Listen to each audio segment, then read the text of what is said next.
सड़ी गली व्यवस्था के खिलाफ एक खोजी पत्रकार की सत्ता से बगावत देखना चाहते हैं तो हमारे चैनल को लाइक, सब्सक्राइब और शेयर करना न भूलें। इस माफिया को मिट्टी में मिला देंगे, सरकार दे देंगे।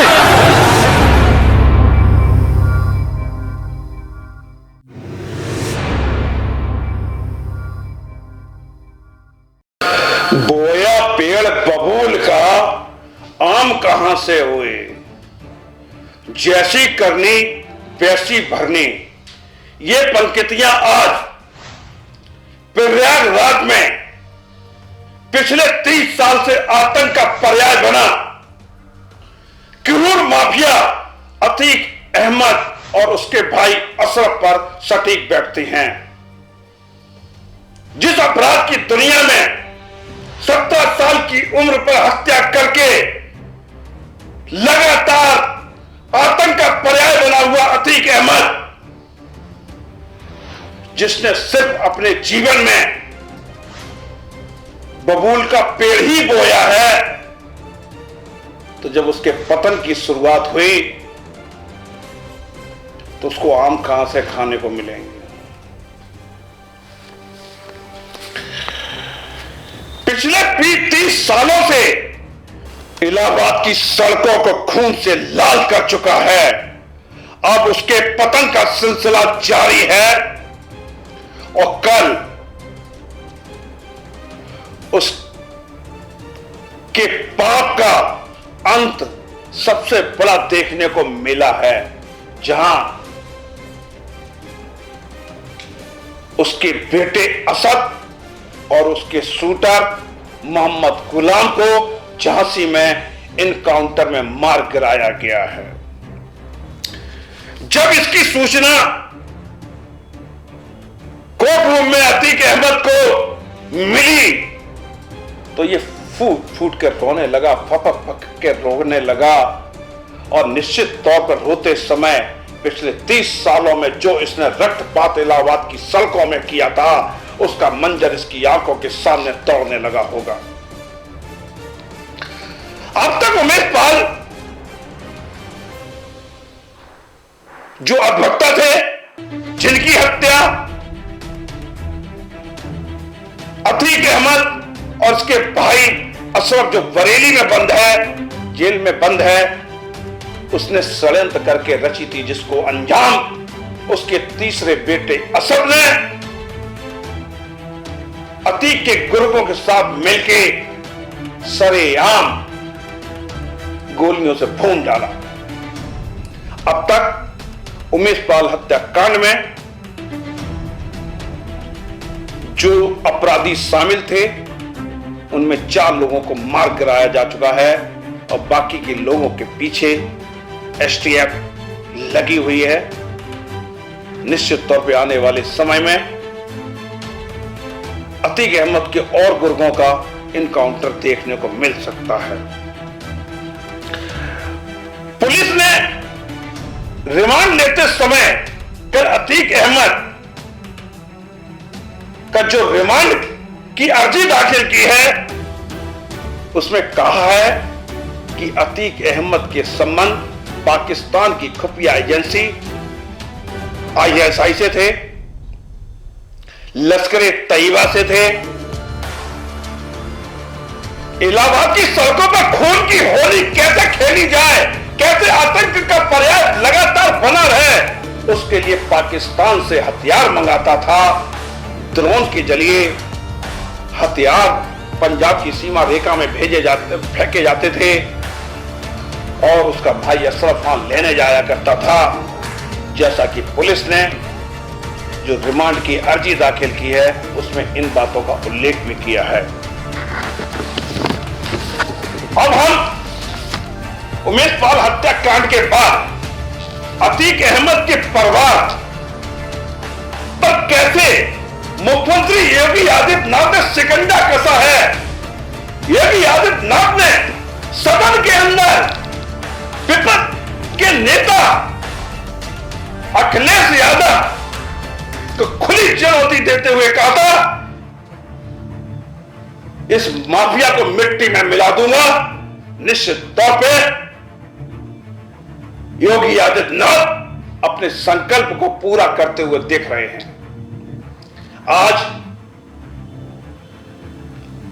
क्रूर माफिया अतीक अहमद को पूरे परिवार के बारे में उल्लेख कर रहे हैं कि कैसे अतीक अहमद खुद तो अपराध के दलदल में घुसा ही था और इसने अपनी अपराध की दुनिया में बादशाहत जारी रखने के लिए पूरे परिवार को शामिल कर दिया, अपने बेटों को शामिल कर दिया, अपने भाई को शामिल कर दिया, यहां तक कि अपनी पत्नी और बहन को तक शामिल कर लिया। निश्चित तौर पर जब अपराध से फल फूल रहा था, रंगदारी से पैसे आ रहे थे, जमीनों पर कब्जे हो रहे थे, हत्याएं हो रही थी, पूरे परिवार के एक एक सदस्य को आनंद आ रहा था।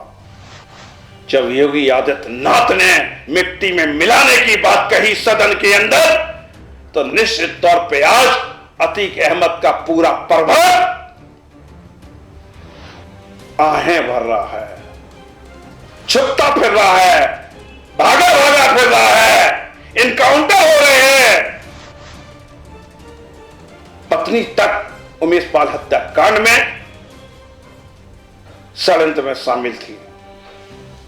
इसके परिवार के बारे में पूरे विस्तार से बताता हूं।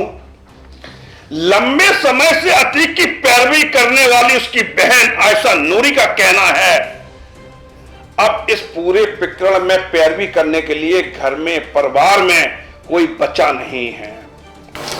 बेटा असद और मोहम्मद गुलाम दोनों झांसी में एसटीएफ के साथ मुठभेड़ में इनकाउंटर में मारे गए हैं।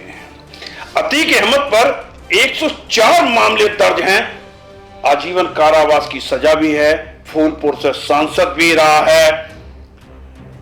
इसके ऊपर धमकी, हत्या की कोशिश, अपहरण जैसे कई केस शामिल हैं। 3 बार अतीक अहमद, जो क्रूर माफिया के तौर पर उत्तर प्रदेश में जाना जाता है, इसके ऊपर 3 बार गैंगस्टर की भी कार्रवाई की गई।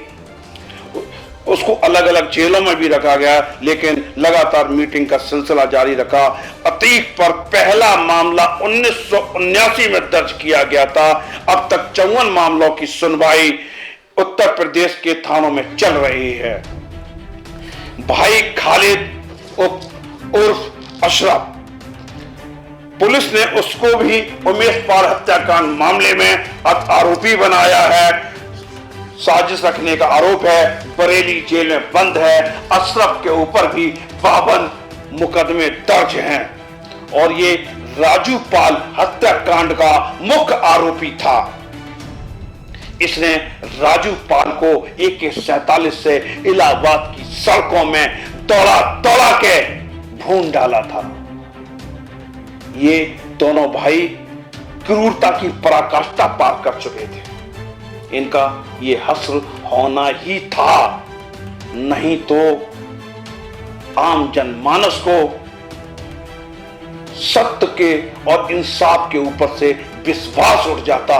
इनको, अतीक अहमद को, अशरफ को, इनके परिवार के सदस्यों को इनके जीवन काल में ही पतन का सामना करना पड़ रहा है।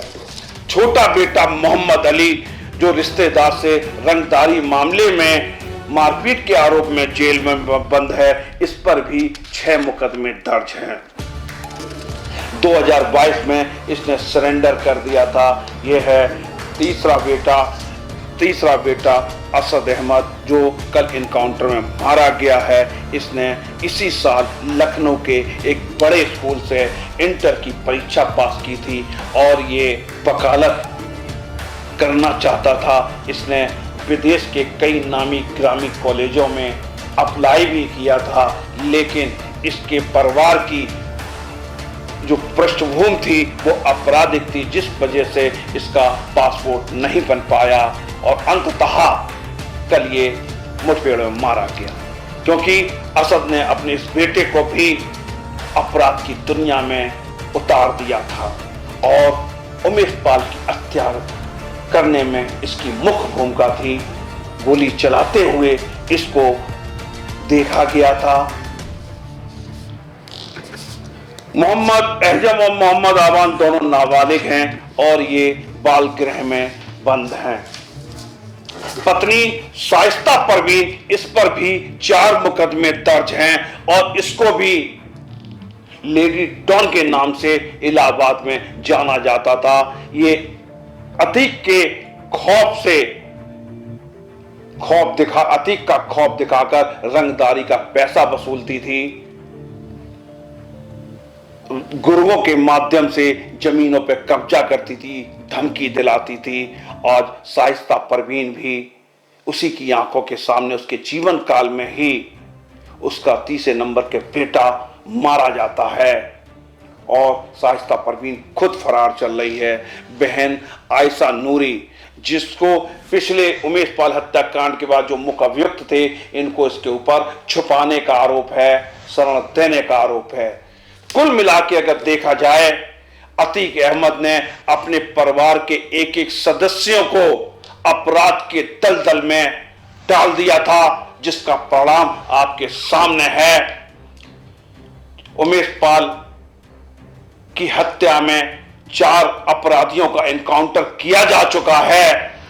अतीक अहमद कोर्ट के अंदर फपक के रो रहा है, असफ रो रहा है। लेकिन उत्तर प्रदेश के मुख्यमंत्री योगी आदित्यनाथ ने जिस तरीके से सदन के अंदर इस बात का संकल्प लिया था और उत्तर प्रदेश की जनता को आश्वासन दिया था कि इस माफिया को मिट्टी में मिला दूंगा, इस माफिया को मिट्टी में मिला दूंगा, निश्चित तौर पे अतीक जैसा क्रूर माफिया और उसका परिवार पूरा मिट्टी में मिल चुका है। रही सही कसर आपके आने वाले दिनों में मिलेगी, क्योंकि अतीक का पतन होना बहुत जरूरी था और कानून का राज स्थापित करना सरकार की जवाबदेही थी, जो उत्तर प्रदेश के मुख्यमंत्री योगी आदित्यनाथ ने कर दिखाया है। आने वाले एपिसोड में हम क्रूर माफिया अतीक अहमद की अपराधों की परत दर परत खोल के एक बार फिर उत्तर प्रदेश की जनता के सामने आएंगे, बताएंगे इस माफिया का साम्राज्य कैसे फैला, कौन कौन लोग इसके शरण में थे, कहां कहां इसका पैसा लगता था, कौन कौन राजनीतिक दलों ने अतीक अहमद को माफिया अतीक अहमद बनाने में भूमिका निभाई है। निश्चित तौर पे ये सच्चाई उत्तर प्रदेश की जनता के सामने आनी चाहिए। मैं अनूप गुप्ता, दृष्टांत न्यूज से।